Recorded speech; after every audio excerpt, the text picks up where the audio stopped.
quero compartilhar com vocês uma palavra nessa manhã. Primeiro, mais uma vez, reforçar o quanto me alegra em estar junto com vocês, o quanto eu sinto falta disso, dessa comunhão. Muito bom ver o rosto, olhar nos olhos de cada um de vocês, né? Eu creio que essa vida no corpo é o que nos fortalece, é o que nos faz prosseguir, é o que nos faz avançar. E louvo a Deus, porque eu sei que para cada um de vocês chegarem até aqui, tem sempre um desafio. Pessoas que vieram de longe, pessoas que tiveram que sair das suas casas, deixar seus filhos, né? Estou vendo aqui irmãos que vieram lá do Rio de Janeiro, de Caraguá, de São Paulo, de Arujá, de diferentes regiões, para que nós possamos estar juntos nessa manhã. Então eu louvo a Deus pela vida de vocês, de verdade, né? Não é jargão, mas para mim é muito especial estar aqui. E todas as vezes que nós temos um aljava, e esse final de semana de uma maneira especial, está bem corrido, porque o apóstolo Hélio me pediu para pregar amanhã, e os nossos cultos, eles estão sendo de manhã e à noite, com a mesma mensagem. Então eu prego 2 vezes amanhã, e ontem o pastor Chori, lá da Igreja Cristã do Morumbi, tinha me pedido para ministrar no culto profético. Então eu ministrei ontem à noite, estou ministrando hoje, e ministro 2 vezes amanhã. Essa sequência era até meio natural quando as coisas estavam, mas depois da pandemia parece que a gente perdeu um pouco o ritmo, né? De tanta ministração. E para mim é difícil, porque eu não sou um cara de falar assim, tem uma palavra lá que eu vou pregar sobre isso. Eu não tenho palavra pronta que eu repito, é muito difícil. Só quando o Senhor me fala assim, traz esse fundamento, daí eu repito um ensino. Mas eu procuro ouvir o Senhor para cada momento. E a palavra que eu vou trazer hoje, provavelmente não vai ser a mesma que eu vou estar falando amanhã. Então você tem que dedicar tempo e separar tempo para ouvir do Senhor. E o que eu gostaria de conversar com vocês hoje, aquilo que o Espírito colocou no meu coração, é nos aprofundar em algo que nós já estamos conversando no último mês no Aljava Online, sobre perspectivas eternas. Quantos aqui se lembram do Aljava Online, onde eu falei sobre perspectiva eterna? Pouca gente. Se vocês não se lembram ou não ouviram, está lá no canal do YouTube, vale a pena você assistir. Mais ou menos o que eu falei aqui no momento da oferta, né? Eu falo um pouco dessa visão natural que precisa ser absorvida por uma visão espiritual. Mas eu quero avançar um pouco no entendimento do que é visão, do que é percepção da vida a partir do Espírito. Porque uma das maiores mudanças do antigo pacto para o novo pacto, ela se dá no aspecto da visão. O antigo pacto, ele foi construído através da vida e das pessoas dos judeus. O povo chamado povo escolhido de Deus. Os judeus, eles são a base da Torá. A Torá foi escrita por judeus e para os judeus. Então todo o evangelho que nós conhecemos, toda a Bíblia que nós lemos no Antigo Testamento, ela tem como alvo aquele povo. E aquele povo tinha uma cultura específica, uma maneira específica de se relacionar com Deus. E uma das características desse povo é que eles eram extremamente visuais. Eles acreditavam e se moviam a partir daquilo que eles viam. E o antigo pacto é todo construído através de realidades visíveis. Quando Deus tinha que falar algo, eles falavam, Senhor, então nos mostra. Então ele transformava um bastão numa serpente. Então quando ele falava com Moisés, caíam raios do céu, a voz era ouvida e o povo acreditava. Eles se moviam através de realidades visíveis. Deus faz uma aliança e fala assim, eu vou colocar um arco no céu para que vocês possam ver. Eles tinham que ver, porque a base do antigo pacto, na dimensão da antiga aliança, estavam se construindo sombras e figuras visíveis de uma realidade futura invisível. Então o antigo pacto, ele é visual, mas o novo pacto é espiritual. O antigo pacto é visível, o novo pacto é invisível. E quando nós não temos clareza nessas duas dimensões, nós misturamos as duas. Nós queremos viver hoje no novo pacto a partir de realidades visíveis e não fecha a conta.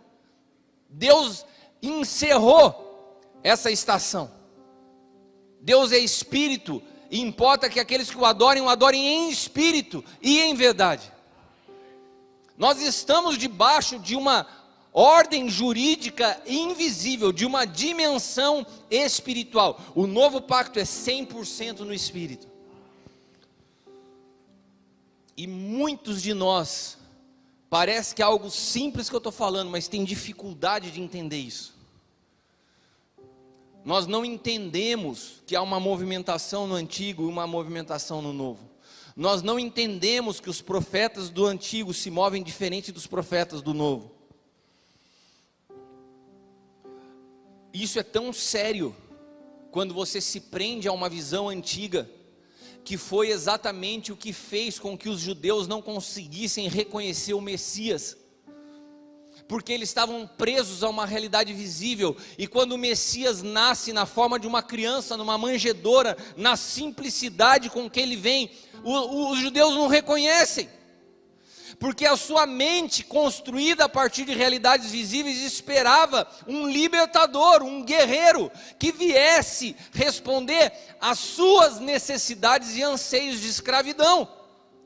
Eles queriam ser libertos, politicamente, geograficamente, mas Jesus vem como Messias, para iniciar uma realidade espiritual, e por eles estarem presos a uma realidade visível, não reconheceram aquilo que acontecia de forma invisível, através da vida de um menino. Sabe o que isso quer dizer para nós hoje, irmãos? Que se nossa mente não for transformada por uma renovação de entendimento, nós vamos continuar buscando sinais visíveis, para uma obra que Deus está construindo em nós de forma invisível. E é muito natural que você passe por um processo de frustração e até mesmo de decepção com Deus, porque você vai perguntar: Deus, onde você está? Aonde você está que está tudo caindo à minha volta? E o Senhor vai falar: eu estou dentro de você. Está tudo caindo à sua volta, mas eu estou dentro de você. Nós fomos concebidos, a maioria de nós aqui, com exceção do santo, temos a mesma faixa de idade. A maioria de nós aqui estamos aí entre 20 e 30 anos, amém, irmãos? Alguns falaram amém com mais alegria, outros começaram a rir da minha cara, mas a maioria de nós estamos mais ou menos nessa faixa. Nós fomos formados na nossa fé a partir de um momento da história da igreja, onde o evangelho era anunciado e a gente imaginava, eu creio que você vai concordar comigo, que quando a gente aceitasse Jesus, todos os nossos problemas seriam resolvidos. A gente imaginava que as nossas vidas financeiras seriam transformadas. A gente imaginava que os problemas seriam todos cravados na cruz e nós passaríamos a viver como anjos flutuando sobre a face da terra. E isso não era uma verdade 20 anos atrás, como não é hoje. A verdade é que o evangelho vai custar tudo. Pode ser que quando você entregue sua vida a Jesus, seus problemas aumentem, a começar dentro da sua própria casa, depois nas suas relações de amizade. E quanto mais você se aprofunda nele, mais o sistema evangélico visível te incomoda. E daí você começa a sentir um bicho do mato, porque você vai entrando numa realidade espiritual, mas tem que conviver com uma realidade natural. E você não pode entrar num lugar de soberba, se achando superior a ninguém, porque tudo que nós temos e somos vem a partir dele, é graça, não tem mérito. Mas nós precisamos passar por esse processo de remodelar nossa mente para compreender que o evangelho se trata de uma realidade invisível e espiritual. O último aljava nós tratamos a respeito de alvo, vocês estão lembrados? Quem não tem um alvo fatalmente para no meio do caminho. E o problema é que muitos de nós estabelecemos alvos naturais. Os nossos alvos são diferentes do alvo do Senhor. Muitos de nós, como pastores, queremos como alvo ver as nossas igrejas aumentando em termos de número de pessoas. E ainda achamos, depois de tanto tempo caminhando junto, depois de tanto tempo imerso à mensagem do novo pacto, ainda nós estamos presos às realidades e aos resultados visíveis. E quando as pessoas que nos cercam nos decepcionam, nós ainda ficamos decepcionados, e não deveríamos. E eu não estou falando de vocês, estou falando de mim também. Como a gente ainda sofre.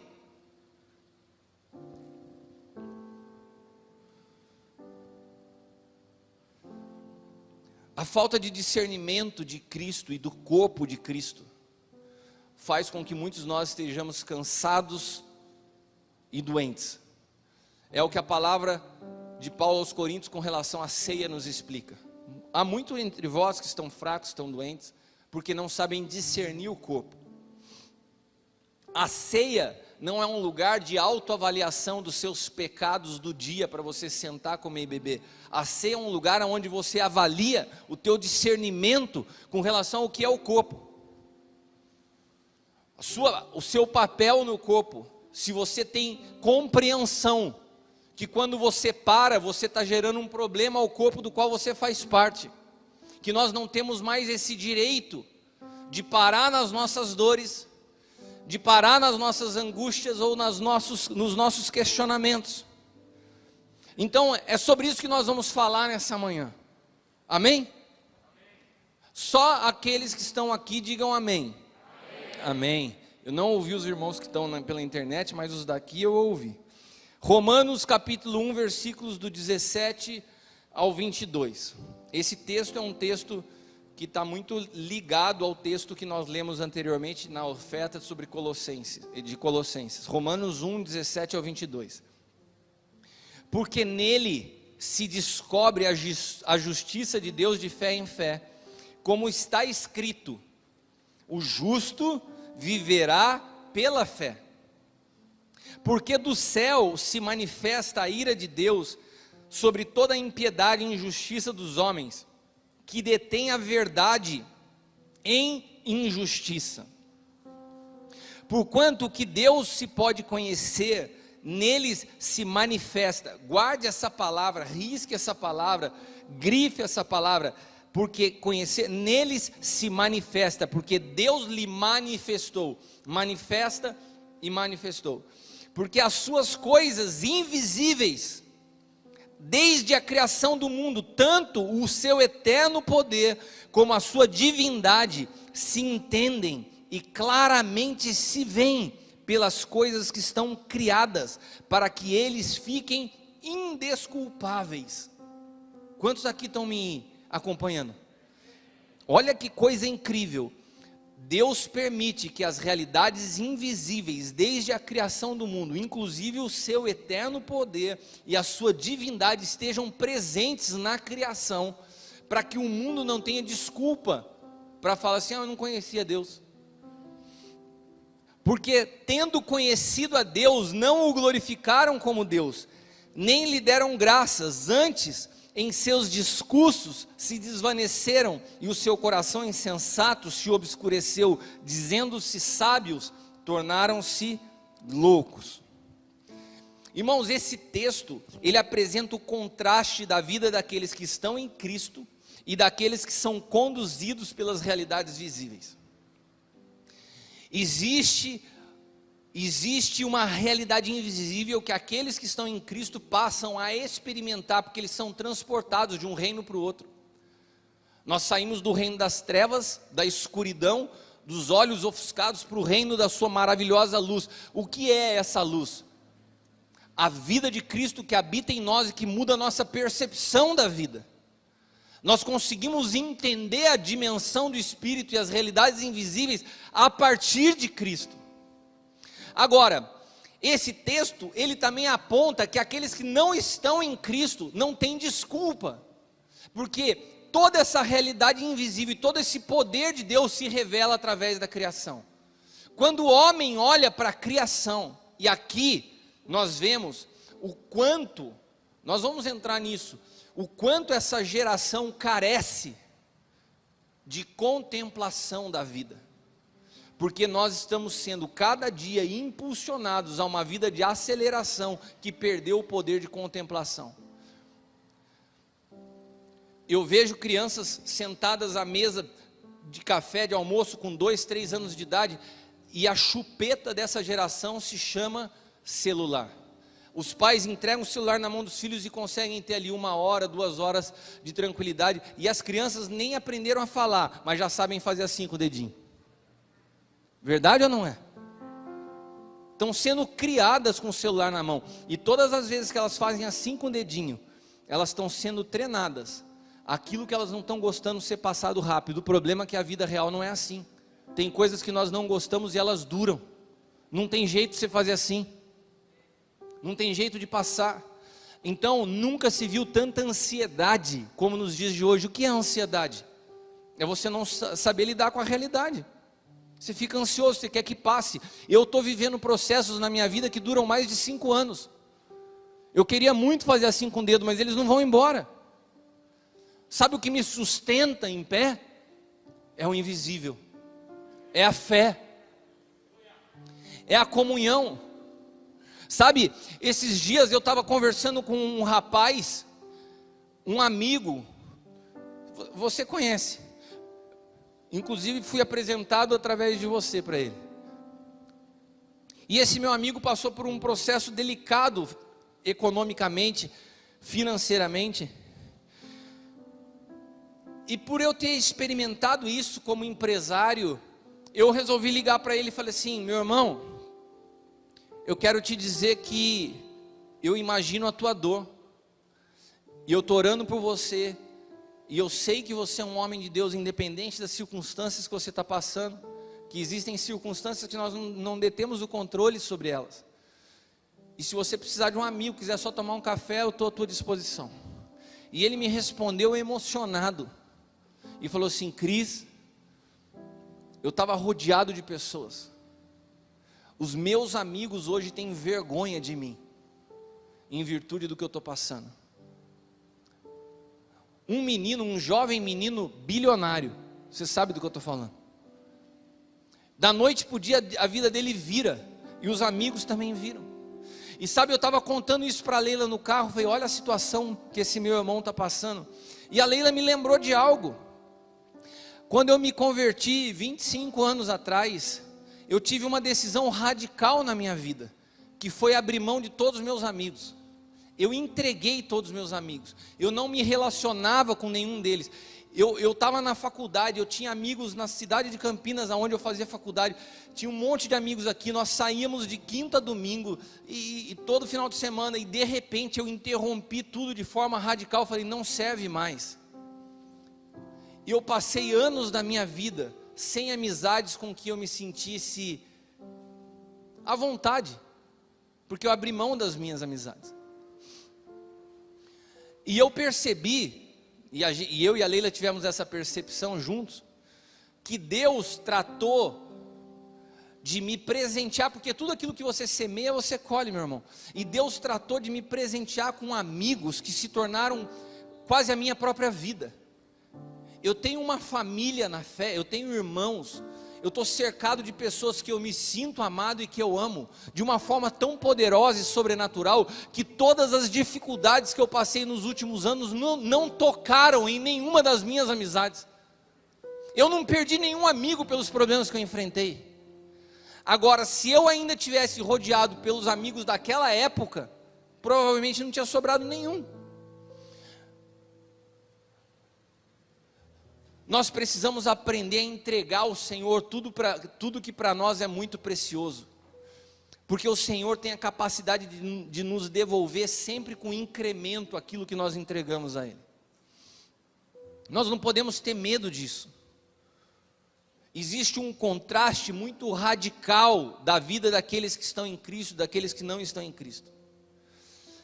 Mas aqueles que não estão em Cristo, eu volto a repetir, eles são indesculpáveis quando decidem não crer, porque a revelação e o poder de Deus estão revelados na criação. A Bíblia fala que tudo que foi criado através de Cristo e para Cristo. Ou seja, a criação reflete a glória de Jesus. Você consegue entender isso? Então nós precisamos tomar cuidado, irmãos, porque nessa era digital a igreja continua sendo espiritual. Essa história de igreja digital não existe. pode ser uma expressão necessária, pode ser uma ferramenta poderosa e deve ser usada, mas as suas coisas devem estar no seu devido lugar. A igreja é um organismo vivo e espiritual que não tem nada a ver com a placa da denominação que você hoje é responsável. Essa placa pode sucumbir, o prédio que você pode estar não pode existir, mas a igreja continua avançando sobre a face da terra. Quando nós chegarmos diante do Senhor, Ele nunca vai chegar para mim e vai falar assim: Cristiano, vem cá, vamos tratar sobre o Ministério Sonho de Deus, vamos conversar um pouquinho sobre a MEG, sobre a gravidade zero. Não, não tem a ver com isso, não tem a ver com as placas. A igreja, o corpo de Cristo, são as nossas vidas reunidas, e a nossa responsabilidade é de levar a um crescimento na pessoa de Cristo. É isso. Existe uma diferença muito grande entre manifestar e exibir. A Bíblia fala que a glória de Deus se manifestou em Cristo, e hoje ela se manifesta, ela não se exibe, ela se manifesta através da igreja. Nós podemos manifestar aquilo que é uma realidade interior, porque manifestação é algo que acontece de dentro para fora. Nós só manifestamos aquilo que nós portamos, e nós só exibimos aquilo que está por fora. Quando você vê a exposição de peças de pintura num museu, aquilo é uma exibição, é uma realidade externa. Você passa e contempla e observa. Agora, quando nós falamos de manifestação, nós estamos falando de algo que é gerado internamente no espírito, e que em algum momento se torna visível. Nasceu internamente e se manifestou externamente. Essa é a realidade da palavra que liberamos, da palavra que ministramos, da vida que portamos, da igreja que avança sobre a face da terra. Não é uma igreja que se exibe, é uma igreja que se manifesta. Manifestar envolve um processo para que a natureza que nos governa internamente possa ser completamente absorvida pela vida de Cristo. E quando ela é absorvida, assim como toda a criação, ela passa a manifestar externamente. É um processo, não é a amostra de algo. A exibição tem a ver com algo que eu faço, a manifestação tem a ver com algo que eu sou. Nós hoje estamos diante de uma igreja que exibe o que faz e não manifesta o que é. O Senhor não está preocupado com aquilo que você exibe, Ele está preocupado com aquilo que você manifesta, porque aquilo que você exibe é só o que você faz, mas aquilo que você manifesta é o que de fato você é, que ninguém pode ver, mas na realidade invisível do novo pacto, o Senhor sabe aquilo que eu e você portamos.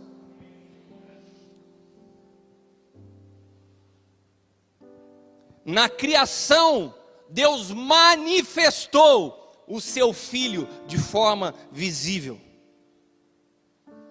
E na nova criação, Deus manifestou o seu Filho de forma invisível. Existem manifestações visíveis e manifestações invisíveis. A vida de Cristo em nós, ela se manifesta de uma forma muito mais subjetiva do que objetiva.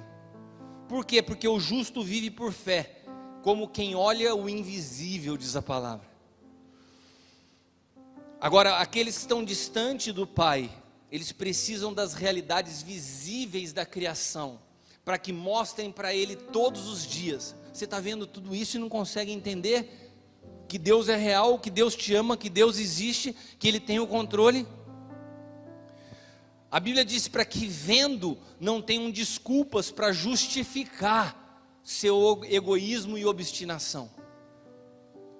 Mas essa realidade de ver para se tornar indesculpável é uma dimensão inferior. Já não é o nosso caso, irmãos. Nós não precisamos ver para crer.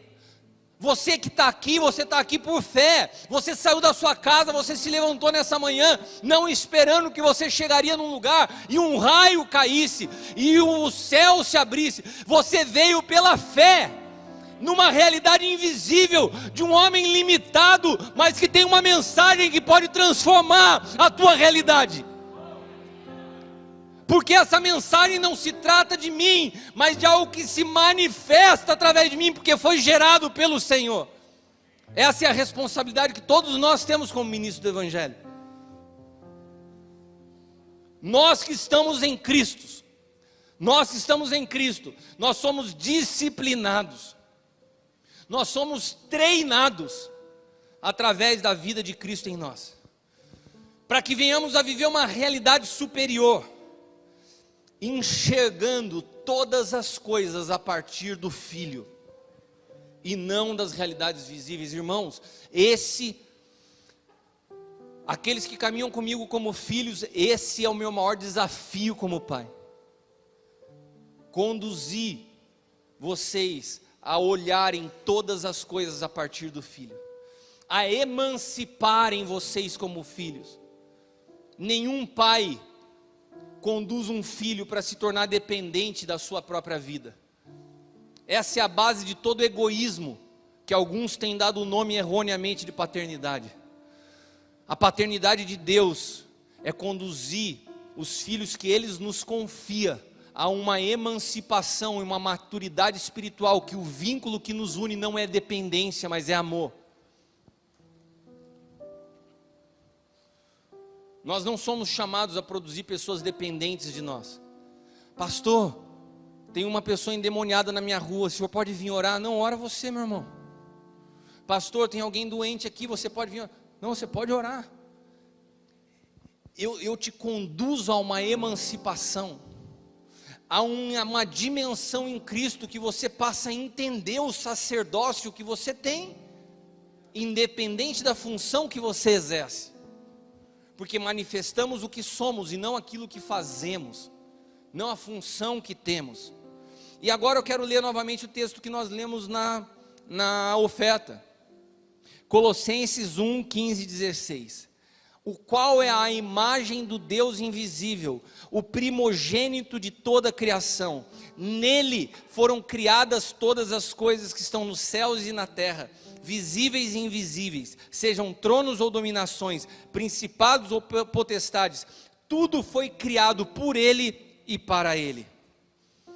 Como eu disse, a criação visível existe através do Filho.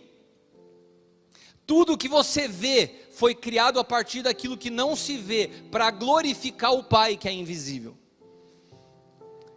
E o nível mais acessível dessa realidade, aonde nós não temos desculpas, nós não precisamos de fundamentos teológicos, nós não precisamos de grandes conhecimentos, é simplesmente contemplar e olhar e falar assim: uau, é impossível negar a existência de Deus quando você olha para a criação. E qual que é o perigo dessa geração? Eu volto a dizer, a gente perdeu o tempo de contemplação. Nós acordamos com o celular na mão, nós dormimos com o celular na mão, nós assistimos mensagens através do YouTube. Nós não sabemos mais o que é contemplar. Parece que a gente tem crise de abstinência quando você fica 5 minutos sem seu celular. Hebreus capítulo 11, versículo 1 diz assim: a fé é o firme fundamento das coisas que se esperam, e a prova das coisas que não se veem. Esse texto é muito conhecido por nós, mas a grande questão desse texto é como você interpreta ele a partir do quê? Você interpreta a partir de uma realidade invisível e espiritual do novo pacto, ou através de uma realidade visível e natural do antigo pacto? A pergunta que eu te faço quando você lê, pastor, meu irmão, meu filho, meu amigo, olha para mim por favor. Quando você lê esse texto, a fé é o fundamento das coisas que se esperam, a pergunta que eu te faço é: o que você espera? Quando você lê esse texto, você interpreta ele a partir de qual lugar na sua mente? através da mente de Cristo, através de uma dimensão do Espírito, através de uma realidade invisível, ou tudo o que você espera são soluções visíveis e realidades naturais daquilo que te aflige. Eu tenho fé que essa situação vai mudar, eu tenho fé que eu vou ter minha casa, eu tenho fé que eu vou comprar um carro, e a nossa fé é sempre para o natural. O que você espera? Esse texto diz: a fé é o firme fundamento das coisas que se esperam. Hebreus, ele está escrito, o autor de Hebreus escreve num contexto onde ele está falando dos heróis da fé, de pessoas que morreram esperando algo que não viram, de pessoas que morreram esperando e continuaram crendo, porque tinham um alvo. Eles esperavam o Messias e por isso avançaram. Morreram sem ver. E Deus falhou? Não. A palavra de Deus diz que quando Jesus morreu, ele desceu à mansão dos mortos. E sabe o que ele fez? Ele levou cativo o cativeiro. Ele pegou todos aqueles caras que tinham morrido e tinham ido ao seio de Abraão, que era um lugar de espera. Eles não só esperaram em vida, eles continuaram esperando e crendo após a morte. Você consegue acreditar nisso? E daí de repente começa a se ouvir um passo, uns passos mais fortes, uma luz diferente, um cheiro de poder, porque a palavra diz que o Senhor exala um bom perfume, e de repente vai entrando por aquela região, aqueles que eles esperaram pela vida e pela morte, e Jesus fala: eu não falhei com vocês, eu sou o Messias, eu sou a realidade visível do Deus invisível, e aquilo que eles esperaram, eles alcançaram. O que você espera? Esse texto fala dessa espera. Será que nós só esperamos naquilo que se vê? Se nós só esperamos, se a nossa fé é só para esperar as coisas visíveis, a Bíblia fala que nós somos os mais miseráveis dos homens. O que nós esperamos? E o que o texto fala que é a prova daquilo que não se vê? Nós não podemos mais alimentar uma fé concentrada em expectativas naturais, que respondam aos nossos anseios. E eu mais uma vez, eu não falo isso como uma correção para você, eu falo isso a partir daquilo que eu aprendi. Durante os últimos anos, não teve um dia que eu não acordasse e a minha fé fosse depositada e concentrada na expectativa que Deus solucionasse os meus problemas. Até que o Senhor me arrancou desse lugar e falou assim: a sua fé não pode, você não pode concentrar a sua fé só na expectativa do que eu vou fazer nessa situação, porque você está deixando passar desapercebido aquilo que de fato é a maior espera da fé, que é a revelação do Messias. E durante esse tempo eu não falhei com você, porque enquanto você espera por algo visível, eu descortinei para você o invisível.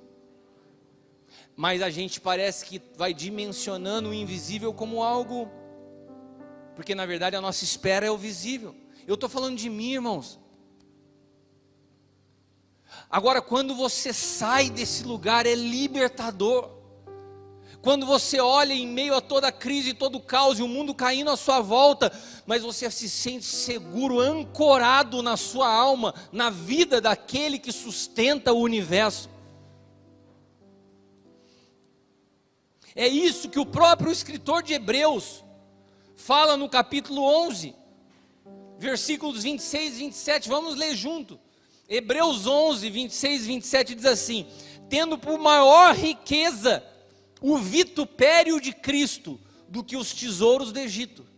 Ele está comparando uma realidade de dor e um processo invisível com algo que era muito natural e visível naquela época, as riquezas do Egito. Tendo por maior riqueza, irmãos, tendo por maior riqueza o vitupério de Cristo do que os tesouros do Egito, porque tinha em vista a recompensa. Está falando de Moisés. Abriu mão de toda a sua riqueza natural. Pela fé deixou o Egito, não temendo a ira do rei, porque ficou firme ficou firme olhando para quê? Ele ficou firme olhando para quê? Para aquilo que eu e você precisamos olhar hoje, para o invisível, para aquilo que nós não podemos ver, mas que nos sustenta. Agora, como é possível você transformar em riqueza? Você sabe o que significa a palavra vitupério? Vergonha. A tradução do dicionário tem várias explicações. Vergonha, ofender a honra, ser insultado, ser afrontado na sua dignidade. Deixa eu te perguntar uma coisa aqui, preste atenção. Quando você é afrontado na sua honra, como pastor, como ministro, quando você é insultado na sua dignidade, alguém aqui já passou por isso? Ué, você não é homem de Deus? Você não é pastor? Não consegue pagar o aluguel da igreja? Eu estou ouvindo isso de pastores todos os dias. Donos de prédio que afrontam, que oprimem. E eles afrontam, não é na parte comercial, é na nossa fé. Que Deus é esse que não paga suas contas? A palavra de Deus diz que Moisés entendeu que era uma riqueza experimentar dessa afronta, porque disso se trata ser inserido na morte de Jesus. E sabe por que ele conseguia olhar isso como recompensa? Que ele conseguia olhar isso como riqueza? Porque ele estava mirando o invisível. Ele sabia que havia uma recompensa invisível. O problema nosso como ministros do Evangelho é que nós, quando colaboramos na obra de Deus, esperamos recompensas visíveis. Pastores, tirem seus olhos das recompensas visíveis. Não esperem por gratidão das pessoas, sirvam a todos como se você estivesse servindo ao Senhor. Nós temos sido alimentados nesses dias por um adestramento virtual. Dias aonde, além das realidades naturais, existe uma realidade virtual que está nos oprimindo. Porque parece que o sucesso é medido hoje, e a relevância pelos seguidores e pelos likes que você obtém na internet. Tem pessoas, esses dias eu entrei num perfil de uma pessoa no Instagram, que eu ajudo ministros do Evangelho a ganharem dinheiro através da internet. Esse era o alvo do cara, são aqueles meninos de tráfego de internet. E pastores conhecidos e famosos se rendendo a esses meninos. Então eles começam a mudar toda a movimentação, não por uma direção de Deus, mas porque um menino que fala assim: olha, isso dá mais tráfego, faça assim.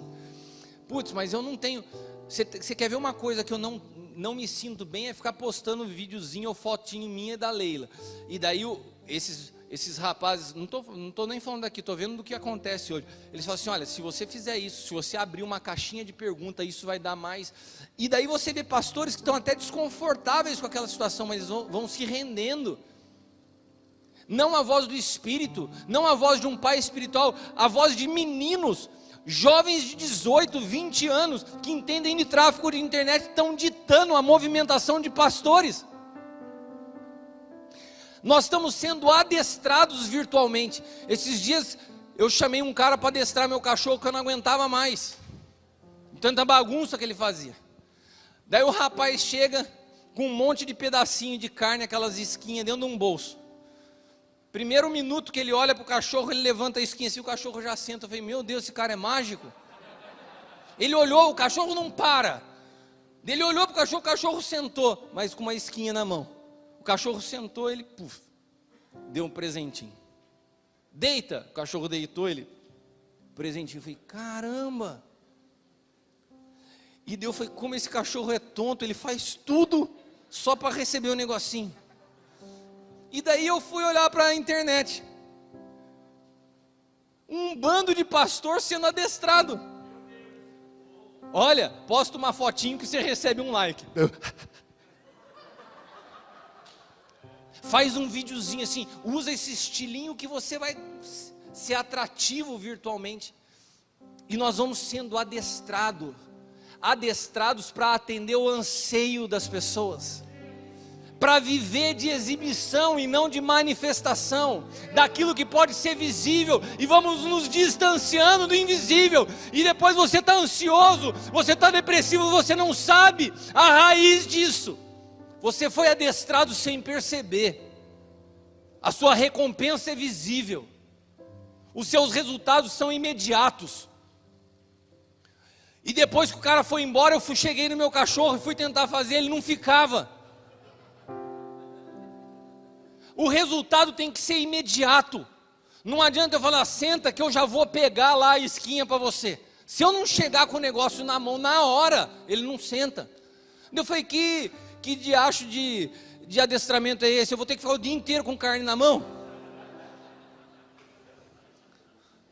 Nós estamos diante de uma geração que está se tornando assim. A palavra exata é essa, adestrada, treinada para resultados imediatos. Esses dias eu recebi esse upgrade, essa nova versão do WhatsApp que você pode acelerar a mensagem de voz. Uau! Eu olhei para aquilo e falei assim, Deus ouviu as minhas orações.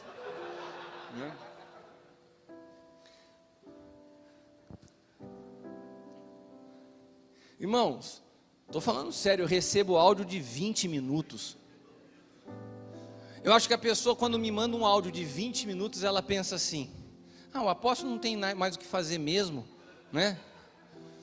Eu vou dar uma distração para ele, vai passar amanhã ouvindo os meus áudios. Daí você põe lá, 1,5, 2 vezes a velocidade, vai... Quando eu estava me alegrando com a notícia, é como se o Espírito Santo falasse comigo, aonde isso vai parar? Tudo que vem para vocês, através da internet, vem de forma acelerada, a mente de vocês já está acelerada. Vocês perceberam a oração que eu fiz quando nós iniciamos o culto nessa manhã?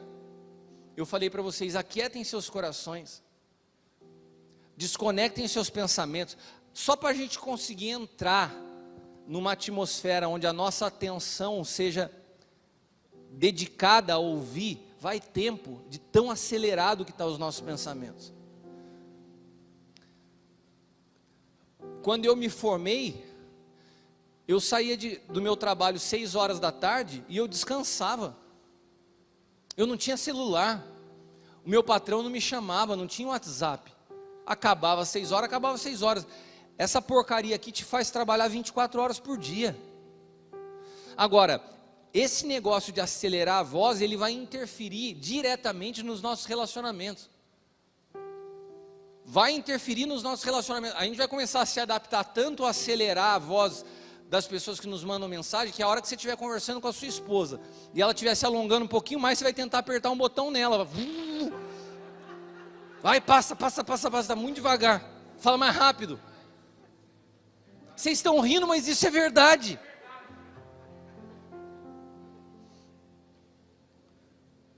Nós estamos sendo adestrados para sermos imediatistas. E quanto mais nós somos adestrados para o imediatismo, nós nos distanciamos das realidades eternas, dos processos. Irmãos, quantas irmãs que estão aqui já tiveram filhos, já passaram por uma gestação? Deixa eu te falar uma coisa, quantas de vocês, quando descobriram que estava grávida, descobriram o sexo do neném, ficaram ansiosas por ver a carinha do seu filho? Eu estou levantando a mão, mas como o pai. Você fica assim, como vai ser, né? Agora tem aquele ultrassom 4D, mas é uma piada, porque é tudo deformado, você não vê nada. Você fica assim, não vejo a hora de nascer, para que eu possa ver. Agora deixa eu te perguntar, quantas de vocês, por mais ansiosas expectativas que vocês pudessem ter em relação a ver seus filhos, conseguiram acelerar o processo da gestação? Alguém orou, o Senhor falou: Senhor, acelera esse processo, faz com que nasça de 5 meses para eu ver logo. Alguém fez essa loucura? Alguém ficou sapateando diante do Senhor, orando em línguas, falou: acelera, eu quero ver. Resolve. Não, porque o processo de gestação natural, ele nos aponta para uma realidade espiritual. Tudo que é gerado em Deus. Ninguém pode dar vida se não for o Senhor. E só a vida tem poder para alterar a vida. Ninguém transforma outro através de conhecimento humano. A teologia não muda ninguém. É só a vida que transforma a vida. Por isso o autor da vida é o único que pode dar a vida. E por ele ser o único que dá a vida, ele nos cria num processo gestacional de 9 meses para explicar: aquilo que eu faço tem um tempo e um modo, você não pode alterar. Sabe o que isso quer dizer? Que nós já nascemos tendo que aprender a esperar o tempo de Deus. Agora, quando essas realidades modernas vêm diante de nós, elas estão tentando produzir uma ruptura nisso. Elas estão tentando arrancar de nós um elemento que é fundamental da fé, que se chama paciência.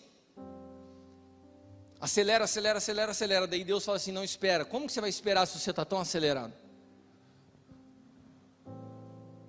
Todas essas coisas têm contribuído para nos distanciar da vida, porque elas mexem, elas alteram a nossa paciência. Você sabe a diferença de um corredor de 100 metros rasos para um corredor de maratona? Um corredor de 100 metros rasos, ele é treinado para a explosão, ele é treinado para um resultado rápido, ele é preparado para aquilo. Agora você pega um corredor de maratona, o cara sabe que ele não pode nos primeiros 100 metros dar um tiro como o corredor de 100 metros, senão vai faltar gás para o final. Um tem foco na explosão, outro na resistência. A jornada da fé não é uma corrida de 100 metros. Não adianta você largar com velocidade, você arrancar com potência. Você tem que resistir e perseverar. Eu tenho procurado treinar todos os dias. E queria aqui alertar os pastores presentes. Já fiz isso várias vezes, principalmente com os homens. Já está comprovado que essa desgraça desse Covid aí tem um efeito potencializado naqueles que estão acima do peso. Obesidade. Obesidade significa má administração daquilo que Deus confiou a você. Nós temos responsabilidades de administração, inclusive com isso que é o templo temporal do Espírito.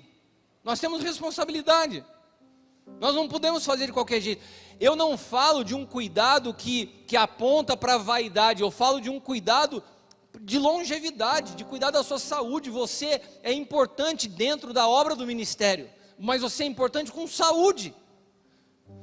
Quando há 6 ou 7 anos atrás eu comecei a perceber que eu entraria numa fase de muito estresse e problemas na minha vida profissional, a primeira direção que o Espírito Santo me deu foi: vá fazer um check-up. Eu passei por cardiologista, eu mudei minha alimentação, eu preparei meu físico para entrar na briga. Tem gente que está quase surtando aí, mas também está 30, 40 quilos acima do peso, pressão alta. Nós precisamos entender que existe um cuidado que cabe a nós. E nesse cuidado que cabe a mim, eu tenho procurado treinar todos os dias. E eu treino num lugar que tem uma galera tudo mais nova que eu.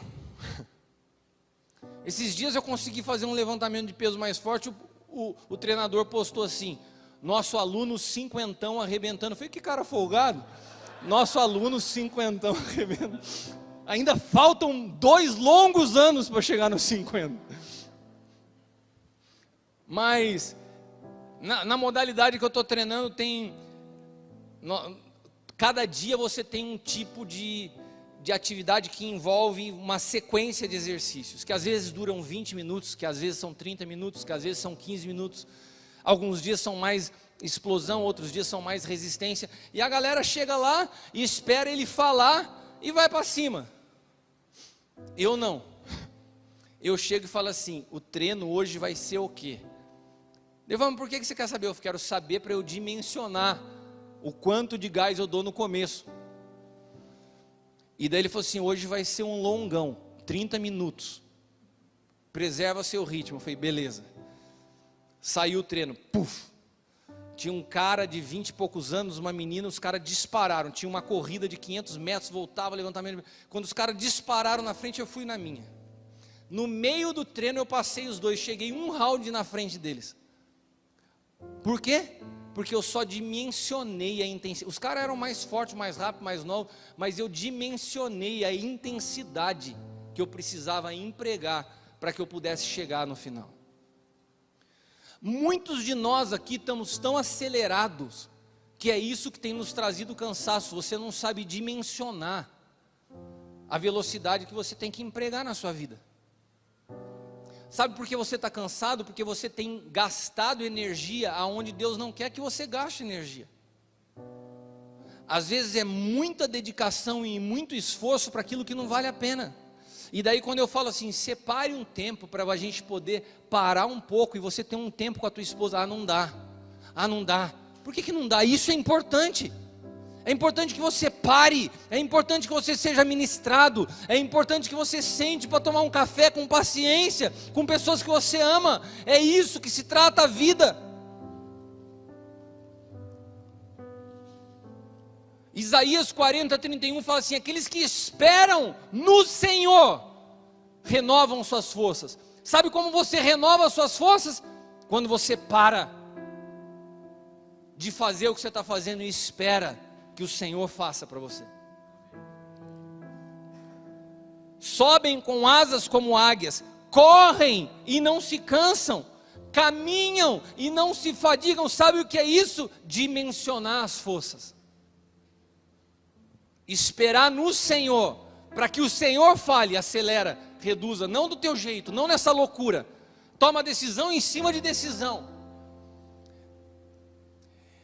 Tem muitos filhos espirituais comigo que trazem sempre as decisões prontas. Apóstolo, qual a tua opinião? Mas você já tomou a decisão, meu filho. Você não quer um destino, você quer uma validação. Esperar não é parar, é confiar em Deus enquanto nós continuamos correndo. Isso é esperar.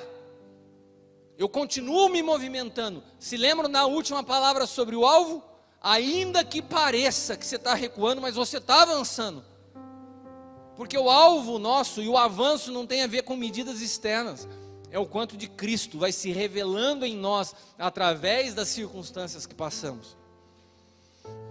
Gálatas 2:2 diz assim: subi em obediência a uma revelação, e lhes expus o evangelho que prego entre os gentios, mas em particular aos que pareciam de maior influência, para de algum modo não correr ou ter corrido em vão. Pior do que você não entender a velocidade que você dimensiona, pior do que você não conhecer o seu alvo, pior do que isso é você correr e no final da corrida você perceber que correu em vão. Nós precisamos tomar cuidado, porque muitos de nós estamos correndo em vão. Não há maior tragédia na vida do que ter passado a vida inteira correndo e descobrir que não chegou a lugar nenhum. Muitos de nós estão correndo em vão, porque estão fazendo uma obra que só o Senhor pode fazer. Eu volto a dizer, nesse ano profético de edificar um testemunho perfeito, leiam de novo o livro Engenharia da Graça, entendam o que é a obra do Senhor, o que é a nossa responsabilidade. Isso vai tirar um caminhão das tuas costas. Essa semana eu fui num médico em São Paulo e o Jefão foi comigo fazer companhia. A gente estava conversando no caminho, era o dia que nós iríamos gravar o podcast, a gente foi trocando uma ideia sobre o podcast, e ele me contou uma experiência que ele teve com um ex-patrão dele, um homem de 68 anos de idade, que um dia, saindo com ele para fazer um negócio, falou para ele no caminho: Jefão, eu gosto muito de você, eu queria te dar um conselho para a sua vida. Daí o Jefão falou: pode falar. Ele falou assim: olha, eu estou com 68 anos, eu corri a minha vida inteira para ganhar dinheiro, Desde de moleque, eu trabalhei que nem um doido para ganhar dinheiro. Hoje eu tenho mais de 30 imóveis no meu nome.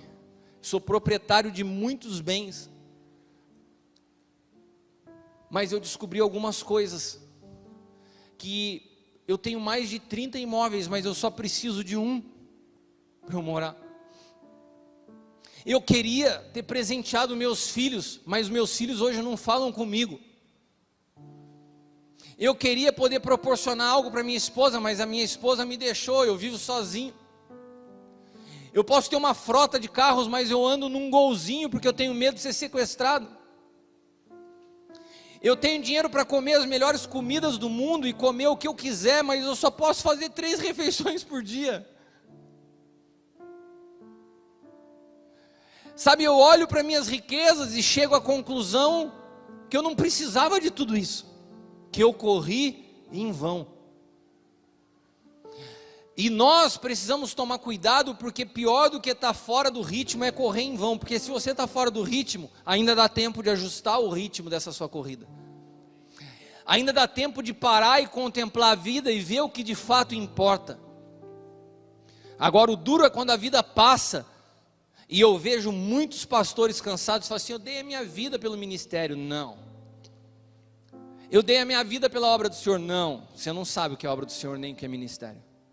Você deu a sua vida para abrir e fechar um galpão, e você chamou isso de ministério. Isso aqui, se demolir, se fechar, se sair, esse prédio aqui não diz nada. Agora, quando você dá a sua vida por algo que depois você descobre que não é o real sentido da vida, daí é duro, irmãos. Daí é frustrante, a sensação de correr em vão. E Paulo está falando exatamente isso aos Gálatas. De algum modo eu não venha correr em vão. Paulo se preocupava nessa sua jornada, nessa sua maratona da fé, em não correr em vão. Então nós precisamos ter clareza não só do alvo, mas da jornada, como ministros. Sermos libertos dessa visão natural que nos pressiona, desse modelo que nos é imposto pelas redes sociais do que é uma igreja ou um ministério de sucesso. Isso nos sufoca, isso nos rouba a verdade.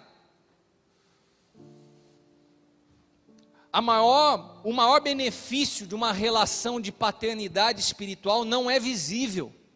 E se nós não formos transportados do visível para o invisível, você vai ter uma expectativa visível de uma relação que é invisível, que é no espírito. Então eu ouço de pessoas assim, elogiando de bom coração.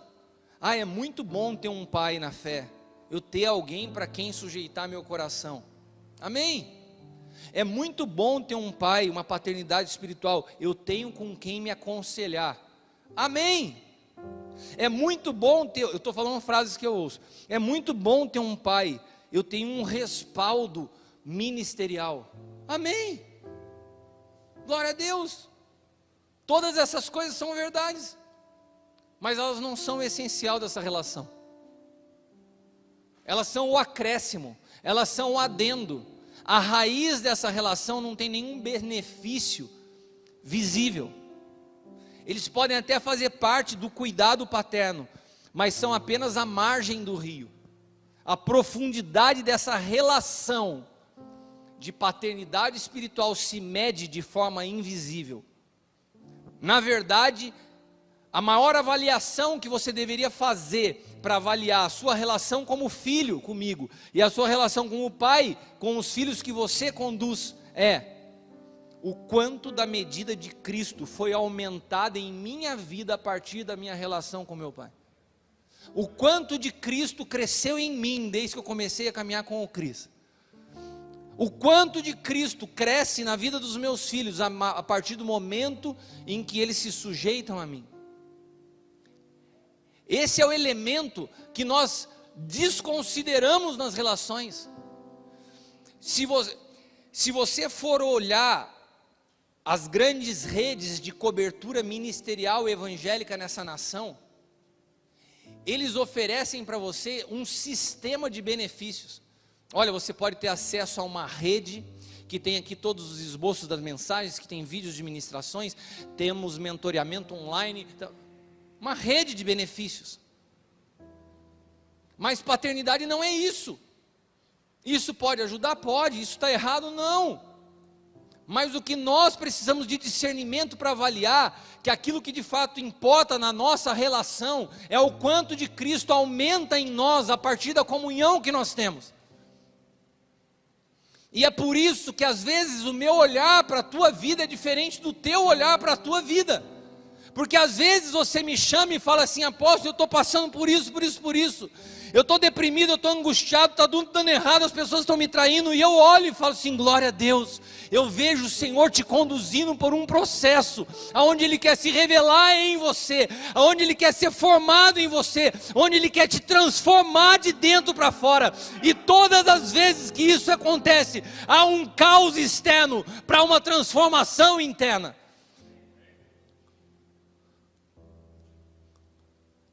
Então, se nós não alinharmos as nossas visões a partir da mesma perspectiva da vida, a gente vai se frustrar, porque eu estou me alegrando com o que está acontecendo em você e você está chateado. É a mesma coisa que eu sinto na minha relação com Deus. Quando eu olho para Ele e falo: Senhor, está doendo, Ele fala assim: mas está sendo bom. O alvo, a recompensa sempre será a vida do filho. Sempre. Essa tem que ser a nossa expectativa, essa tem que ser a nossa esperança. Amém? Eu quero orar por vocês e separar um tempo para a gente poder fazer um bate-papo, para que eu possa ouvi-los. Mas antes da gente entrar nisso, eu quero orar. E eu queria te convidar a fechar os teus olhos. E se você entende que de alguma forma essa palavra falou contigo nessa manhã, se você após essa palavra foi para mim, eu me aproprio dessa realidade na minha vida. Se você quiser, só não tem nada de místico, mas como um ato profético, que você está se rendendo a essa verdade, e você puder, você dobra o teu joelho no teu lugar. Se você quiser, você puder e entender que é com você. Senão não tem problema nenhum. Se quiser continuar sentado, de olho aberto, em pé, dando cambalhota, não é o que vai mudar. Mas se você quiser, como um ato profético, de que está se rendendo a essa verdade, dobre o teu joelho no teu lugar, e nós vamos orar juntos. Senhor, nós queremos te agradecer nessa manhã pela tua palavra, a tua palavra que penetra a divisão da alma e do espírito, que separa aquilo que são as nossas emoções daquilo que são as realidades no espírito. Pai amado, que o Senhor possa nessa manhã fazer como o Senhor fez com a igreja de Laodiceia, trazer colírio para que os nossos olhos possam ser abertos e que nós possamos ver a vida pela perspectiva correta. Senhor, em nome de Jesus, abre os nossos olhos espirituais, como um dia Eliseu orou para Geazi, que os olhos dele fossem abertos. Que nós possamos, Pai amado, saber dimensionar a velocidade e o ritmo que nós estamos empregando em nossas vidas, para que nós não venhamos a cansar no meio do caminho. Pai, eu quero declarar que essa manhã é uma renovação das forças, daqueles que chegaram aqui cansados, daqueles que chegaram aqui abatidos, daqueles que chegaram aqui frustrados. Senhor, em nome de Jesus, nos arranca desse lugar e nos reposiciona pelo Espírito a ver a partir da mente de Cristo. O Senhor é aquele que dá força ao cansado, e essa é uma manhã de renovação das forças.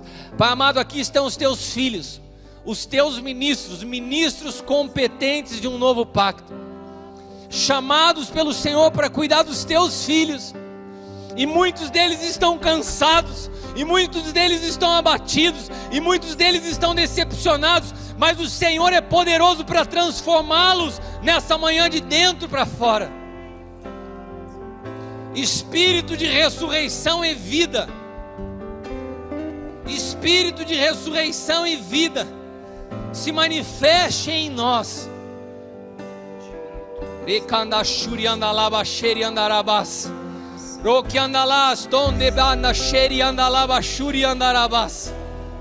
Senhor, eu quero profetizar a vida. Arranca esse fardo que está sobre os ombros dos meus irmãos.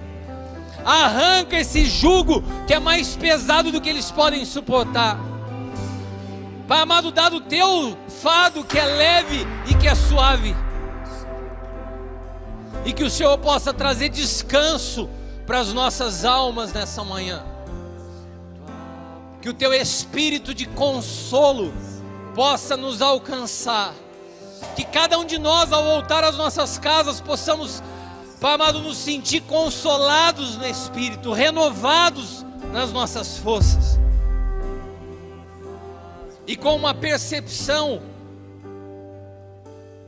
espiritual, nos ajuda a olhar o invisível e nos arranca dessa realidade natural que nos impõe velocidade, que nos impõe pressão. Nós nos rendemos a Ti nessa manhã.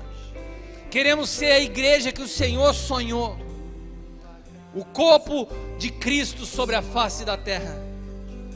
Dá-nos cada dia mais precisão para discernir o corpo.